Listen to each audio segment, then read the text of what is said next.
60 साल पहले ब्लैकवुड हिल के किनारे एक छोटे से गांव में एक खंडहर हवेली खड़ी थी जिससे हर कोई डरता था।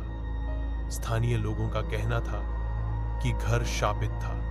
1903 से वहां कोई नहीं रहता था जब अमीर कार्टर परिवार रहस्यमय ढंग से रात भर में गायब हो गया था। उनकी भोजन मेज सजी हुई पाई गई। भोजन अभी भी गर्म था, लेकिन 5 सदस्यों का परिवार ऐसे गायब हो गया जैसे धरती ने निगल लिया हो। दशकों तक घर शांत खड़ा रहा। बच्चों ने एक दूसरे को उसके जंग लगे द्वारों को छूने की हिम्मत दी और बूढ़ों ने चेतावनी दी कि तूफानी रातों में अभी भी चीखें सुनी जा सकती हैं। 1965 में एलेनोर ग्रे नाम की एक युवा स्कूल टीचर गांव में चली गई। वह निडर, व्यावहारिक थी और ग्रामीणों की चेतावनियों को बच्चों को डराने के लिए पुरानी कहानियां कहकर खारिज कर दिया। जब उसने सुना कि हवेली को छोड़ दिया गया है तो उसने वहां अस्थायी रूप से रहने का फैसला किया, यह मानते हुए कि इससे उसे अपनी लेखन के लिए शांति और शांति मिलेगी।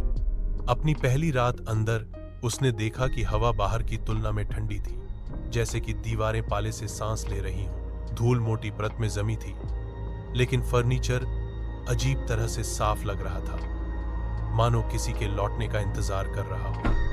आधी रात को उसने ऊपर सीढ़ियों पर कदमों की आहट सुनी। यह सोचकर कि कोई चोर है, वह एक लैंप लेकर सीढ़ियां चढ़ी।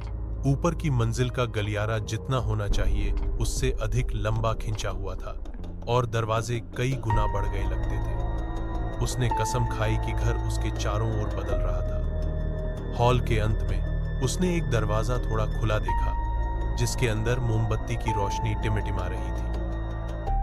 एक शांत ग्रामीण गांव में लगभग 60 साल पहले केवल रात में फुसफुसाया जाने वाला एक किंवदंती थी, लालटेन मैन की कहानी।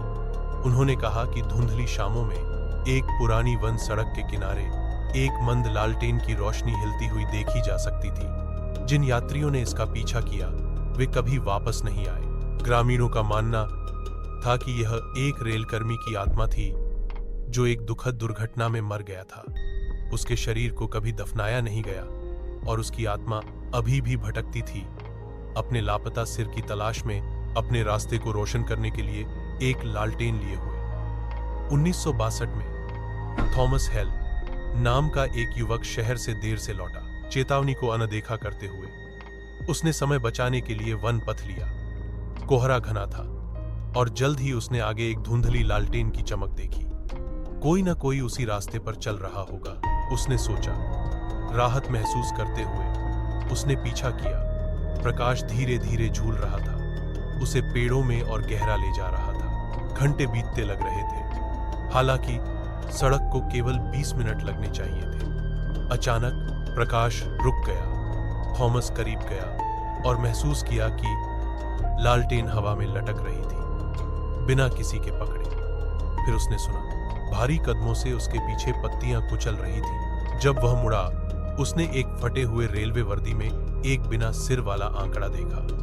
भूत ने अपने हाथ में एक जंग लगा लालटेन उठाई और हालांकि उसका कोई मुंह नहीं था, एक धीमी गीली फुसफुसाहट हवा में भर गई। मेरे साथ चलो, हमेशा के लिए, अगली सुबह। ग्रामीणों ने थॉमस का सामान जंगल के पास बिखरा हुआ पाया, लेकिन उसका शरीर कभी नहीं मिला। आज तक यात्री दावा करते हैं कि धुंधली रातों में एक दूसरा लालटेन पहले का अनुसरण करता है।